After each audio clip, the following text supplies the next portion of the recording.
दर्शकों स्वागत है आपका विदिशा हलचल न्यूज में। मैं हूं कृष्णकांत सिंघारिया। देखते दिन भर की खास खबरें। रघुवंशी धर्मशाला में आयोजन हुआ श्रद्धांजलि सभा का। पूर्व स्वतंत्र संग्राम सेनानी को नगर के वरिष्ठ व गणमान्यों ने दी भावभीनी श्रद्धांजलि।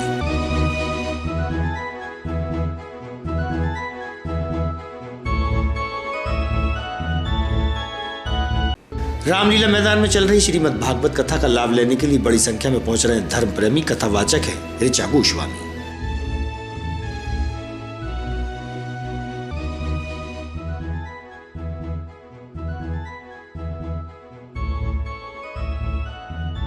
कलेक्टर ने किया ग्रामीण पोलिंग बूथों का निरीक्षण, वहीं बच्चों से जाने उनके हालचाल।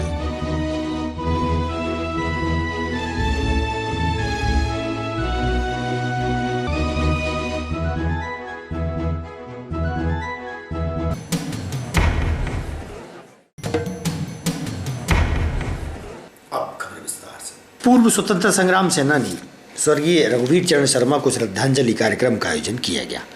रघुवंशी धर्मशाला में नगर के वरिष्ठ व गणमान्यों ने पहुंचकर भावभीनी श्रद्धांजलि व्यक्त की।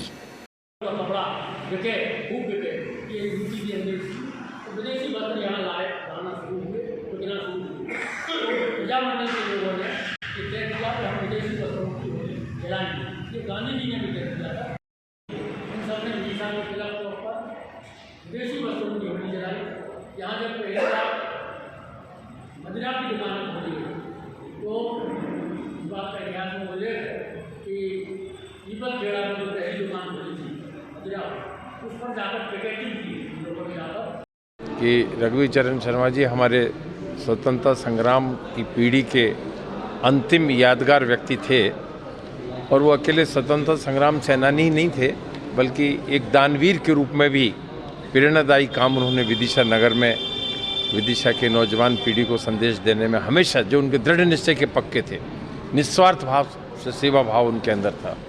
आज हम सभी लोग उनके विदाई में श्रद्धांजलि अर्पित करने इकट्ठे हुए हैं। विदिशा के गणमान्य नागरिकगण हैं, पत्रकार बंधुगण भी थे। देवलिया जी ने एक बड़ा अच्छा यादगार फोल्डर उनके ट्रस्ट की तरफ से प्रकाशित किया है, जिसमें उनके सभी उल्लेखनीय संघर्ष से लेकर समाज को जो उन्होंने दिया है उस सबका उन्होंने उल्लेख किया है। हम उस ट्रस्ट के आभारी हैं। और जो उन्होंने इसमें वर्णन किया है, निश्चय ही विदिशा के लोगों को एक जागरूकता का एहसास होगा और उनका कितना समर्पण था, स्वार्थ नहीं था। यदि उन्होंने संचित निधि करी थी, स्वतंत्रता संग्राम सेनानियों को जो पेंशन मिलती थी, जो निधि मिलती थी, उसमें से वो सब उन्होंने अधिकतर दानवीर के रूप में इन निर्माण कार्यों को, क्रांतिकारियों की स्टैच्यू लगाने में, हिंदी भवन के लिए और गर्ल्स स्कूल में, गर्ल्स कॉलेज में सुधार के लिए, नए निर्माण कार्यों के लिए, शहीद स्मारक बनाने के लिए, जिसकी बहुत आवश्यकता थी विदिशा। आज माननीय श्री रघुवीर चरण शर्मा जी का शोक सभा और श्रद्धांजलि दी। 2 मिनट की श्रद्धांजलि के लिए हम लोग पुष्पार्पण करने के लिए आए थे। रघुवीर चरण शर्मा जी कौन थे? ये स्वतंत्रता संग्राम सेनानी। आज हमारे विदिशा में रघुवंशी धर्मशाला में हमारे विदिशा की शान आदरणीय श्री रघुवीर चरण शर्मा जी की जो स्वतंत्रता संग्राम सेनानी रहे हैं, उनकी आज यहाँ श्रद्धांजलि सभा में सभी विदिशा के गणमान्य नागरिक उपस्थित हुए हैं और उनको आज यहाँ श्रद्धांजलि सभा में पुष्प अर्पित कर। रामलीला मैदान में श्रीमद् भागवत कथा का आयोजन चल रहा है। कथावाचक ऋचा गोस्वामी द्वारा भगवान श्री कृष्ण की लीलाओं का वाचन हो रहा है। कथा लाभ लेने के लिए बड़ी संख्या में भक्त व श्रद्धालु पहुंच रहे हैं।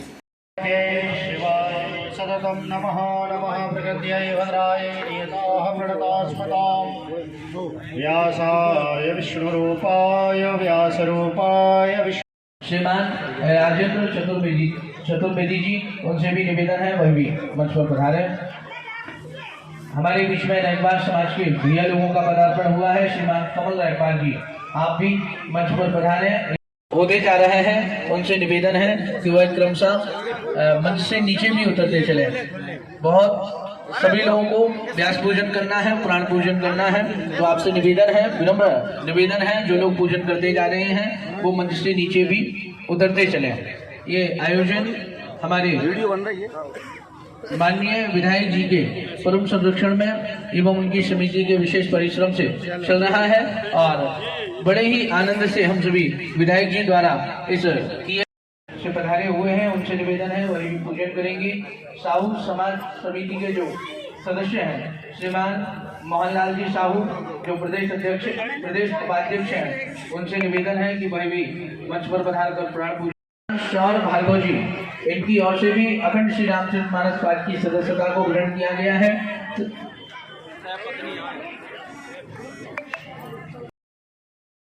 हमारे कांग्रेस के वरिष्ठ नेता श्री जसवंत सिंह डांगी जी, उनसे भी निवेदन है कि वही भी मंच पर पधारे। श्रीमान डॉक्टर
कृष्णा समस्त भक्तों को, बंधु बांधवों को, श्रोताओं को मेरी जय श्री कृष्णा।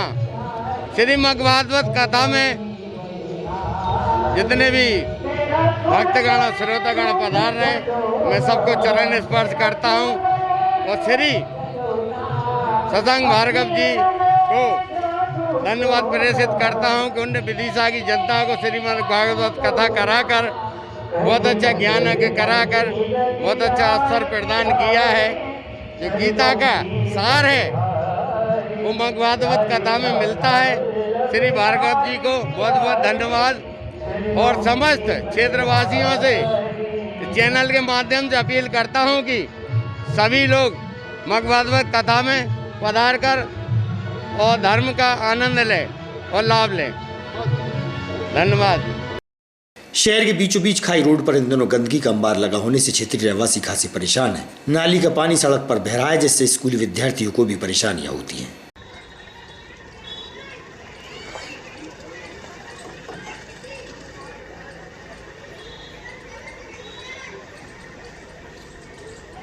नशा मुक्त भारत अभियान को लेकर श्री हरि वृद्धाश्रम के संचालक वेद प्रकाश शर्मा द्वारा स्कूली विद्यार्थियों को शपथ दिलाई गई और नशा से दूरी की शपथ लेते वक्त बड़ी संख्या में स्कूली छात्राएं भी उपस्थित थी और उन्होंने अपने विचार भी रखे।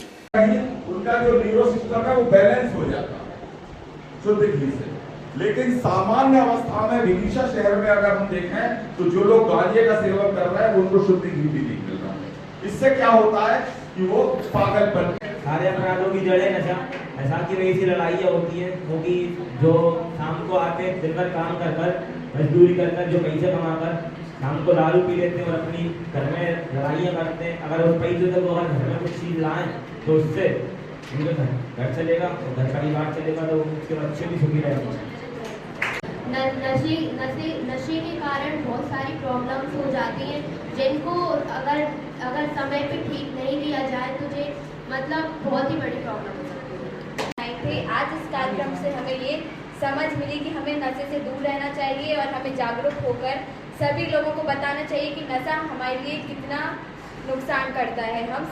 हम बच्चे सभी को जागरूक करेंगे। जहाँ पे भी हम किसी को नशा करते देखेंगे उन्हें नशे की नुकसान दुरुपयोगिता बताएंगे। रिश्तेदारी में जाएं, रोड में हम जिनको जानते हैं हमारे दोस्तों को समझाएंगे कि हमें नशे से दूर रहना चाहिए और हम गलत आचरण से और नशे से दूर रहें। मैं शपथ लेता हूं कि जीवन में किसी भी प्रकार का नशा नहीं करूंगा। साथ ही नशा करने वाले व्यक्तियों के जीवन बचाने के लिए हर संभव प्रयास करूंगा। कलेक्टर उमाशंकर भार्गव के साथ प्रशासनिक अमले द्वारा ग्रामीण पोलिंग बूथों का निरीक्षण किया गया। मतदान केंद्र की व्यवस्थाओं का अवलोकन किया जा रहा है। वहीं स्कूली बच्चों से कलेक्टर ने उनकी हालचाल जानी। रागनी आपको खीरपूरी कब कब मिलती है?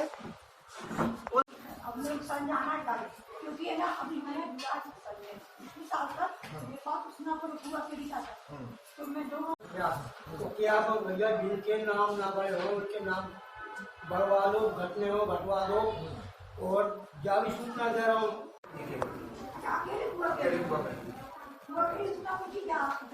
1100 तब भी आपकी बहुत कम है। आपने देखा तो बताइए क्या लिखा है और ये क्या लिखा है?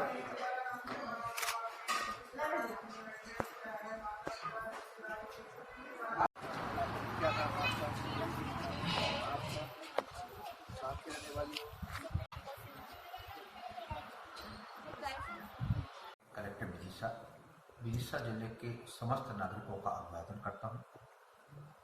आपको ज्ञात होगा कि दिनांक 9/11/2022 से 8/12/2022 तक मतदाता सूची का विशेष संक्षिप्त पुनरीक्षण कार्यगतशील है।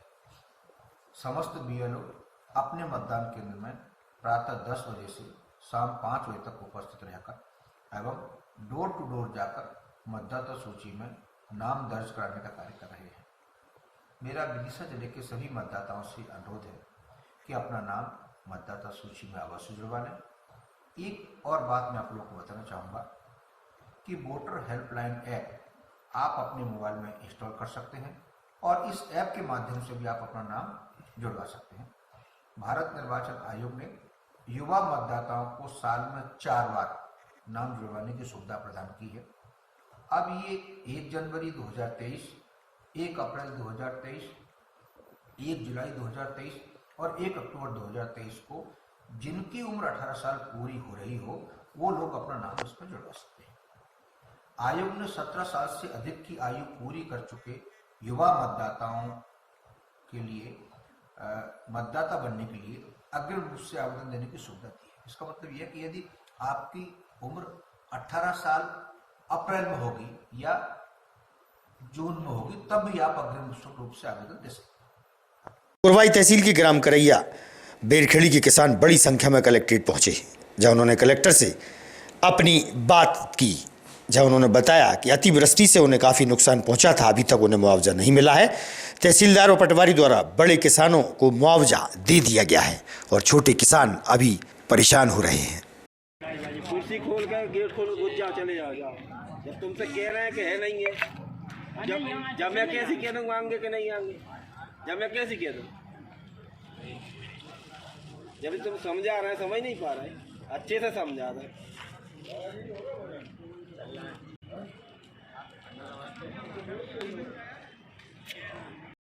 सूची बना ली सर, किस किस को मुआवजा देना। और उस मुआवजा हमने हालांकि नाम भी लिखवाया था, मेंशन करवा दिया, लेकिन वो पुरवाई जाके 4-5 लोग उनके बैठ के अपने अपने वाले उनने है ना वहाँ पर सूची पर नाम काटा पीटी की है। तो जो गरीब किसान है, चाहे वो SC का हो, चाहे ST हो, चाहे जनरल हो।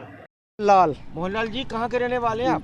ग्राम करई बेरखेड़ी, तहसील कुरवाई, ग्राम माने जिला विदिशा, मध्य प्रदेश। आप काय के लिए आए यहाँ पर? हम मुआवजा के लिए आए। हमारे लिए कोई सा मुआवजा नहीं मिला है और हमारे लिए कह दिया कि वो मुआवजा बढ़ चुका है और अभी क्या लगे अब कोई राशि नहीं बची है।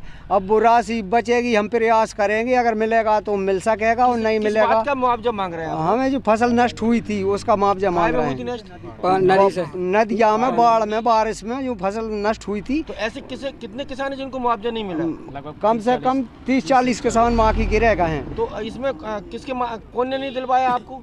अब वो तहसीलदार साहब और पटवारी साहब जी हमसे कहने लगे, पटवारी साहब के बोल के लगे वो राशि बढ़ चुकी है, अब कोई मुआवजा नहीं मिलेगा और कह लगे हम प्रयास करेंगे, अगर मिलेगा तो ठीक है और नहीं मिलेगा तो भाई घर बैठो। और कहाँ रहते हैं?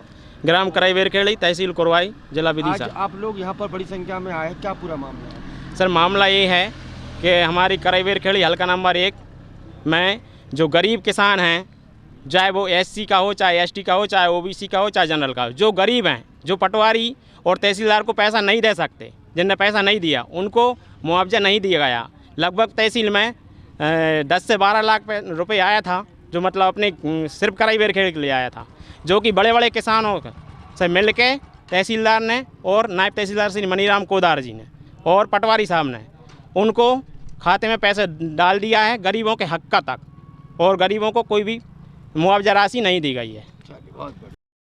आज की खबरों को देते ही पर विराम। आगामी खबरों के लिए आप देखते रहिएगा विदिशा हलचल न्यूज। नमस्कार।